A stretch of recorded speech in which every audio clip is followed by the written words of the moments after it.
is the Celebrity Afterlife Report podcast.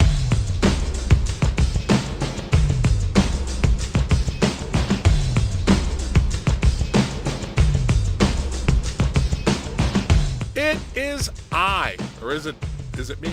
I don't know. The Celebrity Medium back with another edition of the Celebrity Afterlife Report, the only show on the internet that gives you the up-to-the-minute gossip about all your favorite deceased celebs.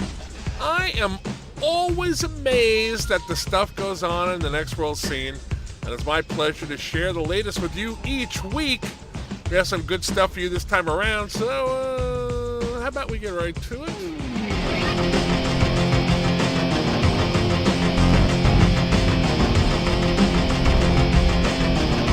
Normally, the stories I tell you on the report come from sources who are paparazzi in the afterlife. You know, it's rare that I get one straight from someone with direct knowledge of all the details in the story. That, however, is the case with the update I'm about to give you about what's up with Babe Ruth, Merv Griffin, and Tammy Faye Bakker. Now, I've sworn not to reveal the name of my source for this, but it's not my fault if you're able to infer who it is, right? Okay, with that preamble out of the way, here's the latest. Tammy Faye has broken off her engagement to Merv Griffin, as we suspected was about to happen. Also, as suspected, her absence from her co-host chair on her and Merv's afternoon TV talk show was not because she was under the weather, as was reported, but because she and Merv have had a fatal falling out. Tammy Faye found out that the feud between her show and Ruth's morning drive shock jock radio show was a hoax cooked up by Merv and Ruth to hype ratings for the two programs. She had been kept in the dark about the whole thing, so she'd have an honest reaction to events as they unfolded. Tammy Faye has now moved out of the house she shared with Merv. The two were seen having a loud argument as she carried some of her stuff away. Now, I have to say here that their engagement always seems strange to me, as Merv has been out of the closet as a gay man in the afterlife for some time now. All right, putting it aside, my source tells me that Tammy threw her engagement ring literally in Merv's face a few days ago.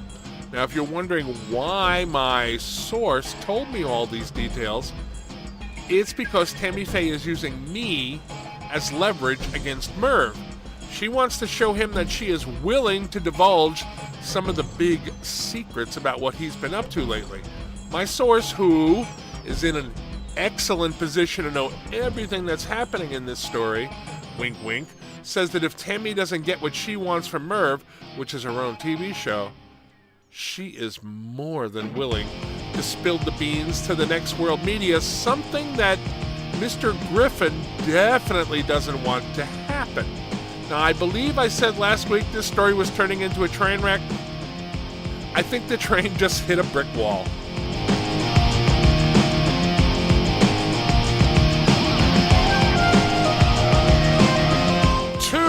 Ago, it looked as if David Bowie wasn't going to have anything to do with Salvador Dali and Jean-Michel Basquiat taking over management of the iVironment from Apple co-founder and former CEO Steve Jobs.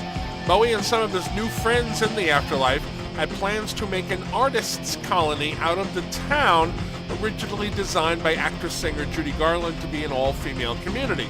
Bowie's plans were cut short, however, when he and his entourage were run off the property by Lavoy Finicum, one of the self-styled patriots, who took over a federal bird sanctuary in Oregon earlier this year. After David and his friends were physically threatened by Finicum and his followers, they retreated. Now comes word that Bowie has reconsidered the offer to help run iVironment, the indoor environment designed by Jobs to allow Next World residents to enjoy a rainy day. Bowie, Dali, and Basquiat posed for publicity shots the other day to officially announce their new partnership.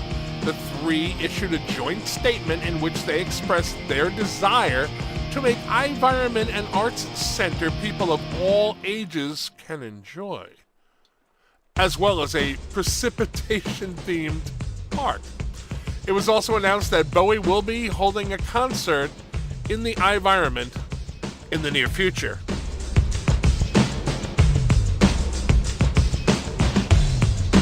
As we told you here on the report, Edgar Mitchell, the sixth man to walk on the moon, has been hired by Vince McMahon Sr. to star in Vince's side project, NASA on Ice. Mitchell, who it is said had no ice skating experience on the earthly plane at all, has been in training for the past few weeks. I'm told there was a minor kerfuffle when he was given his costume for the show, which is a replica of what he wore when he went to the moon. According to Afterlife gossip columns, Mitchell and the costume lady got into a bit of a tiff when Mitchell complained that the outfit wasn't completely accurate. The lady patiently explained to him that what he was wearing was a costume, not a real spacesuit, and that it had been designed to look accurate, but didn't need to be completely faithful to the real thing. Like, for example, the fake air tanks on the back of the suit don't have to be operational. She finally got Mitchell to understand, and the two settled their argument amicably.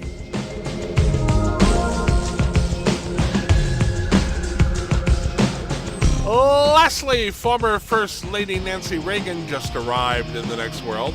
I'm told that Mrs. Reagan had barely arrived in her new existence when a horde of reporters mobbed her. One of them, from the Afterlife Inquirer, kept asking her how she felt about her husband having been seen on dates with many beautiful women, including Marilyn Monroe, who he stole from artist Andy Warhol, whom she was seeing for some time.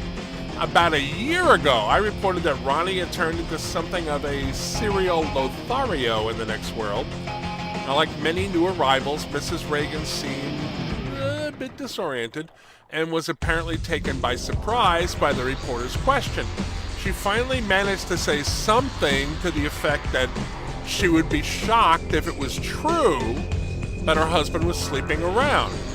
But the very next day, the paper had a banner headline, "Nancy shocked by Ron's amorous activities." Friends of Nancy are saying she is angry, understandably, that the paper chose to paraphrase what she said that way. Now, shockingly, according to my sources, President Reagan wasn't present at his wife's arrival, and the two have yet to reconnect, which is, a little odd. My spidey senses are tingling, which tells me that there's something big about to break in this story. I don't know what it is, I just have a feeling. So stay tuned.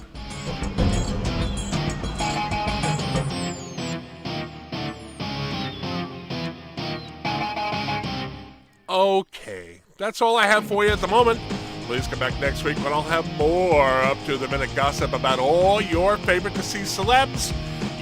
That's right, you can help the program by sharing the fact that the report is available for free on iTunes. I am the Celebrity Medium. Thank you so much for listening.